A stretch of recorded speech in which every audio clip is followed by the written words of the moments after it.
мән жайды Дархан айтты маған. Дарханның өзіне сұрадым, не үшін, не істеп қойдың сен деп едім.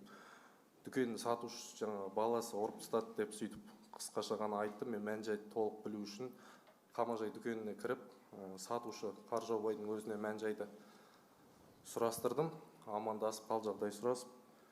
Сонымен айтты, сенің досың счет төлемеді деді біріншіден, агрессивный түрде болды. Мен ұрдым деді, сонан кейін біресе балам ұрды деді. Сосын жарайды, счет төлемесе, мен төлейін дедім.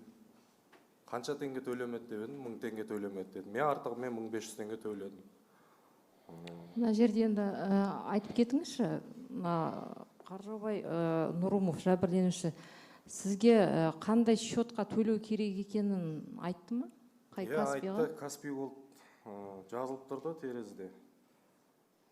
Сол жерге төледім, 1500 теңге төледім, бірақ мен келгеніме қарсы болды. Пышақ ұстады, бізге атылды, оқталды.